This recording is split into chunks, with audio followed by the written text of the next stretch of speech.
Hi, I'm Haley Garcia, founder of the Garcia Real Estate Group. And I'm Christina Harity with the Garcia Real Estate Group.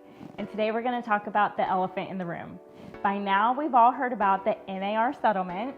And Haley, in your opinion, how will this affect the real estate industry? But most importantly, how will this affect our clients? Well, it is definitely the elephant in the room because everyone is talking about it. And I think some feel that this is going to shut down the industry. In my opinion, that is not what's going to happen. However, I do think there's going to be a cleaning up of the way the real estate industry has been doing business, which is a great thing when it comes to our clients. It's going to become ever more important for our consumers to have really strong and industry experienced agents represent them, whether they're buying or selling. Okay, so tell me, what does the NAR settlement mean if you're selling a home? Well, what it means starting in July is that the compensation that the seller and the listing broker agree to pay a buyer's agent is no longer going to be visible on the MLS if you are an MLS participant. What it does not mean is that the buyer's agent compensation is going away. Since the beginning of my career 25 years ago, Christina, the seller has always had the power and the right to negotiate the commission structure. How much they want to pay to a buyer's agent, how much they want to pay to a listing agent.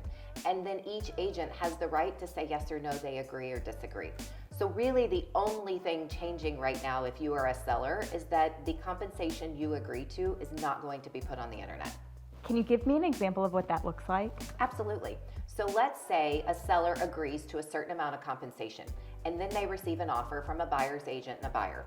And during negotiations, the seller and the listing agent decide to negotiate back with maybe a sales price negotiation, but also a compensation change.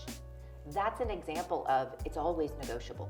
And until the contract is executed and all parties agree, everything is a fluid number and all parties have to come to an agreement in order to have a satisfied contract. Does this mean that buyer's agents are going away and they're all going to start representing sellers now? Well, it could seem that way, and out of the gate, we might see a lot of buyer's agents try to move in to become listing agents. The challenge with that is going to be they're competing with really strong listing agents who know the communities and have a ton of results in proven sales, which is going to be really hard to navigate against. So what I think we're actually going to see happen is, while some of them might move over and try to take more listings straight out of the gate, eventually the consumer is going to realize they need buyer's representation because they're going to see what the experience is like when negotiating with someone like myself when I work for a seller as just a general consumer and need to go back and actually hire representation. So we might see some buyer's agents come over in the interim, but I think at the end of the day, everything's going to smooth back out.